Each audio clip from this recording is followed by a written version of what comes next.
Welcome to Kung Fu Havoc number 2. Our next member of Alpha Flight, who is a native, is Micheal Twoyoungmen. I keep calling him Two Tall Men, but it's Twoyoungmen. So I'm going to show you guys a picture of Shaman. FYI, Shaman and his daughter have changed names at least once. Alright? Well, that answered this question. So earlier I posted this picture and I couldn't figure out who it was, but this is Shaman. Alright? So the first time I saw him, he was in this outfit. Alright, so remember his name is Micheal Twoyoungmen. Alright, now Shaman, I forgot what tribe he's from. So y'all know we gotta go to Wikipedia. But I do know that he is native. But if any case, he's First Nations. Alright, fictional character appeared in American comics published by Marvel, aka Alpha Flight. His name is Micheal Twoyoungmen. Alpha Flight's the only group he's been in so far. Other notable aliases: the Binder of Spirits, the Breaker of Dark Spells, the Promised One, Talisman. Talisman is his daughter's name, so that's why I said his daughter and him has changed names at least once before. Abilities: levitation, carries a medicine bag which contains a pocket dimension in it.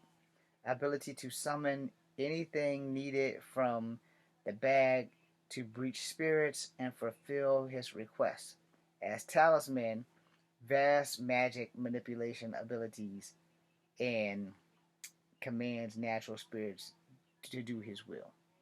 Alright, so basically his power is magic. He's not actually a mutant. But he is a Native American, so that makes this a perfect thing. So now we go to his biology. Alright, so he is a member of First Nations. They don't give a specific except for the clan that I can't pronounce. So he is specifically from, rather, Tsuut''Ina. I do not know how to say that, but he is First Nation, so we'll just leave it right there. His grandfather his grandfather, early and near death, asked him to become the mystical apprentice. Twoyoungmen, not believing in magic, refused, and around the same time, his wife Catherine Twoyoungmen became terminally ill. Twoyoungmen, desperately seeking the cure, but desperately promised his daughter Elizabeth that he would find one. Catherine dies. His grandfather passes away at the very same time. Grief-stricken, god damn it. Grief-stricken, Twoyoungmen secludes himself in a cabin in Banff National Park, leaving Elizabeth to be raised by his family and friends, the Micheals, whose daughter Heather will one day become Alpha Flight leader Vindicator. By the way, Vindicator and her husband has also changed names quite often. Twoyoungmen's failure to save Catherine kindled deep within the seating of the residents in anger in Elizabeth, which would be Talisman later. Where was I? In this cabin, Twoyoungmen receives the skulls of his grandfather and experienced a vision of the man. Twoyoungmen study Sakri magic. I probably spelled that for you because I'm pretty sure I fucked that up. Sarcee magic. Sarceemagi. Sakri magic or Scary magic. I don't know how to say it. Eventually becoming strong enough in his beliefs to draw magical items from the enchanted medicine bag at will, he adopted the title and the regalia of Shaman. Several years later, Shaman assisted the birth of Snowbird. That would be why him and her are so close together. And I guess he spent more time with her than he did with Elizabeth, which is his daughter. And that's kind of how they got close, because she was like a daughter to him, even though for 6 years she wound up becoming a grown-ass woman in 6 years. So, that should tell you something. Anyway, Which it just says right here, Shaman cast a spell to bind Snowbird to the earthly realm. He raised her as she ages rapidly, stabilizing several weeks, apparently physically aged to someone in their 20s, seeking superhuman agencies of Alpha Flight. So now you know how they kind of joined at the same time.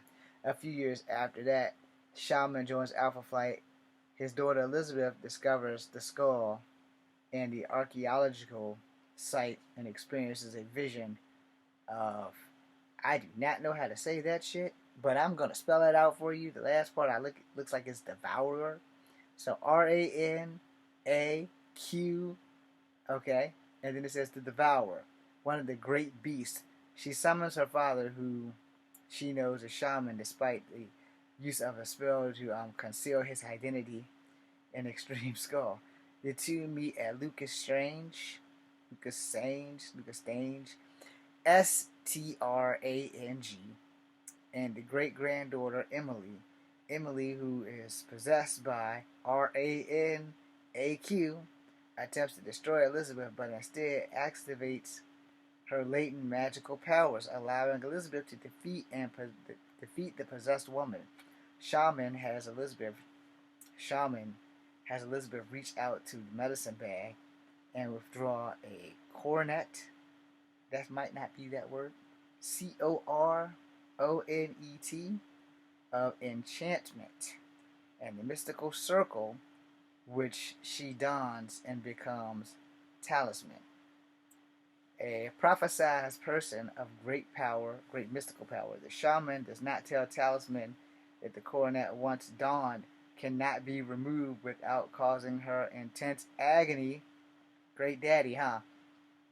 Intense agony thereafter, talisman is trapped in the pocket dimension contained with the shaman's medicine bag, despite his promise that he will save her, although she later is rescued by the Beyonder, and this newest failed promise turns her into a resent for Shaman, into hatred.